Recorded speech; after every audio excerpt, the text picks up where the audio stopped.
Good morning बच्चों, आप लोग कैसे हो। आशा है कि आप लोग सभी अच्छे होंगे और गर्मी में अपना ध्यान भी रख रहे होंगे। तो थोड़ा सा आपको आज विज्ञान का जो है सेल के अंदर हम जो पढ़ा रहे थे उसमें आज आप लोगों को रिक्तिका पढ़ानी है, जिसको रसधानी कहते हैं। वही आप लोगों को थोड़ा पढ़ाना है, तो ध्यान से देखिए और जो भी इम्पॉर्टेंट पॉइंट है उसको नोट भी करते चलिए। देखिए, इधर जो ग्रीन बोर्ड है इस पर हम चित्र बनाए हुए हैं और उसमें आप लोगों को बता रहे हैं। देखिए, प्लांट सेल का चित्र है, यानी जो हमारी रिक्तिका होती है वो दोनों में पाई जाती है, मानव सेल में भी पाई जाती है और प्लांट सेल में भी पाई जाती है।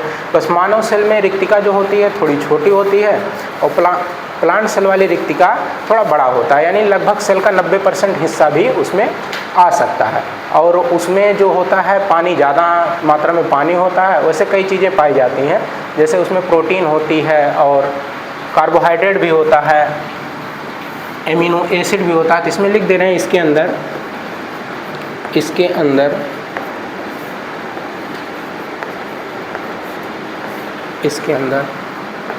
जल,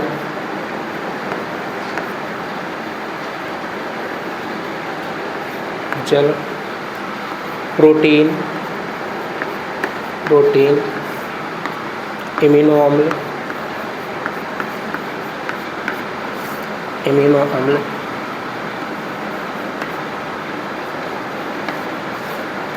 आदि होते हैं।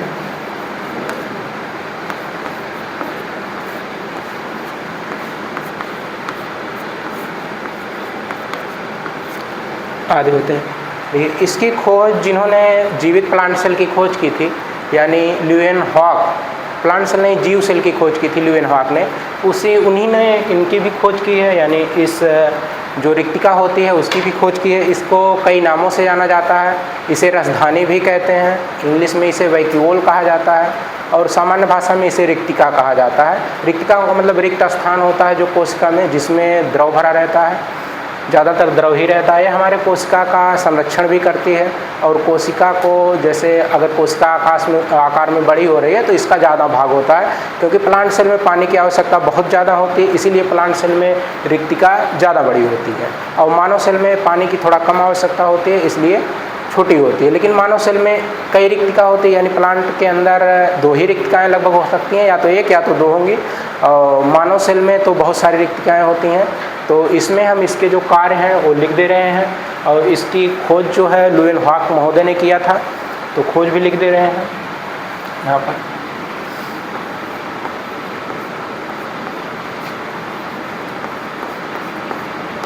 खोजकर्ता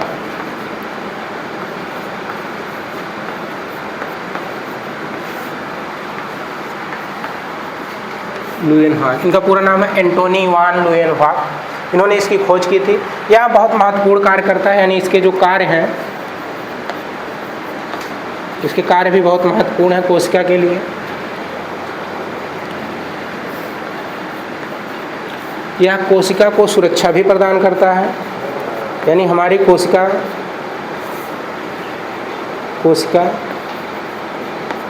को सुरक्षा प्रदान करता है।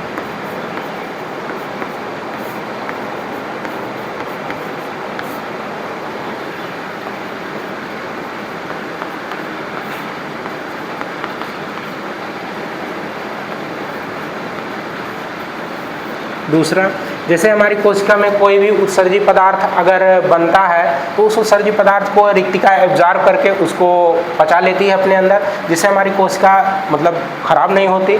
जैसे कोई भी उत्सर्जी पदार्थ या अपसर्जित पदार्थ अगर कोशिका में आता है तो रिक्तिका अपने अंदर ग्रहण कर लेती है। तो अपशिष्ट पदार्थों को, यानी उत्सर्जी पदार्थों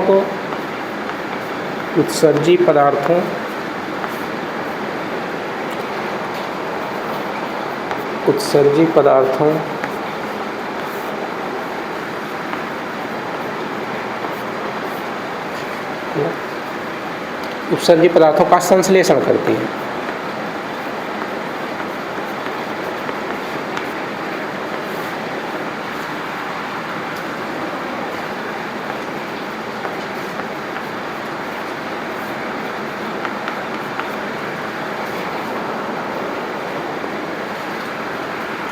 इसमें कई प्रकार के वर्णक भी पाए जाते हैं, जैसे हमारे पौधे की पत्तियां या फूल कई कलर के होते हैं, यानी जो कलर पाए जाते हैं तो इसमें भी वो वर्णक मिले रहते हैं, तो ये वर्णक का भी निर्माण करती है।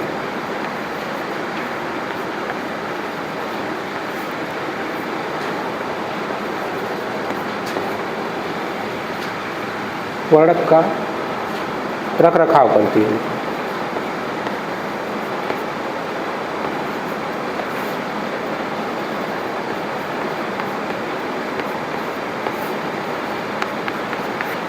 इसके अंदर जैसे अमीबा में हुआ, अमीबा में जो भोजन होता है वो भोजन रिक्तिका में ही अंदर स्टोर हो जाता है। तो अमीबा के अंदर जैसे अमीबा अपने आकार को बदलकर उसकी रिक्तिका ही उसका रसधानी जो होता है वही भोजन को ग्रहण कर लेता है अपने अंदर। तो अमीबा में भोजन का संग्रहण भी करता है, भोजन का संग्रहण।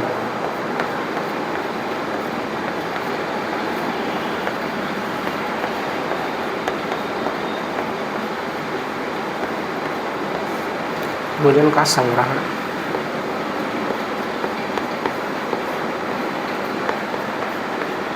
अमीबा में, इसका उदाहरण अमीबा में आप देख सकते हैं। अमीबा में भोजन का संग्रहण भी करता है। यहाँ पर उत्सर्जित पदार्थों का संग्रहण कर लीजिए, वो संश्लेषण सही नहीं है, संग्रहण ही सही रहेगा। उत्सर्जित पदार्थों का संग्रहण।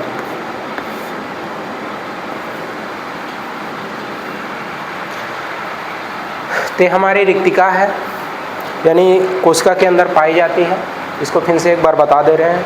देखिए, ये प्लांट सेल में बड़ा होता है लेकिन संख्या में कम होता है। मानव सेल में छोटे छोटे होते हैं लेकिन संख्या में ज़्यादा होते हैं। और इसकी खोज लुयेन हॉक ने की थी, जो हमारे जीवित सेल की भी खोज की थी। उन्होंने ही इसका खोज किया था और इसके बारे में काफ़ी जानकारियाँ दी थी। यह पेड़ पौधों में पानी का जोतना भी संरक्षण करता है, इसी में अंदर पानी रहता है। और हमारे कोशिका के अंदर भी इसमें पानी रहता है। जब आप लोग नहाते हो या कपड़ा साफ करते हो तब देखे होगे कि आपका हाथ या उंगली सिकुड़ जाती है, तो उसमें से जो कोशिका में पानी रहता है इसी की पानी बाहर निकल जाता है। यानी जब हम निरमे या किसी ऐसे पदार्थ जिसमें अपमार्जक मिले हों या साबुन मिले हों अपना हाथ डालते हैं तो हमारे हाथ की जो कोशिकाएं होती हैं वो इस कोशिकाओं में जो रिक्तिका होती है उस रिक्तिका से पानी बाहर निकल जाता है, जिससे कोशिकाएं मरने भी लगती हैं। अगर इस रिक्तिका का पानी सोख गया तो ये मरने भी लगता है, इसीलिए इसे कोशिका का रस भी कहते हैं। तो इतनी सब जानकारी है इसके अंदर। और इसे टोनोप्लास्ट कहा जाता है। ये जो झिल्ली बनी हुई है, यानी जो रसदानी के चारों तरफ झिल्ली होती है उस झिल्ली को हम टोनोप्लास्ट कहते हैं। और केंद्रक के किनारे ही पाई जाती है। तो केंद्रक के देख रहे हैं दोनों तरफ ये लगा हुआ है, इसी तरह से लगा रहता है केंद्रक की तरफ। और ये अगर मान लो कोशिका कहीं दबती है या कुछ होता है तो ये उसकी रक्षा करती है, यानी दबने नहीं देती है कोशिका को। कोशिका को मजबूती भी प्रदान करती है, एक प्रकार से कोशिका को आधार भी प्रदान करती है। यानी यह हमारे कोशिका के लिए बहुत ज़रूरी है। तो इतनी जानकारियाँ इसके बारे में है, आप इसको लिख सकते हैं। तो धन्यवाद।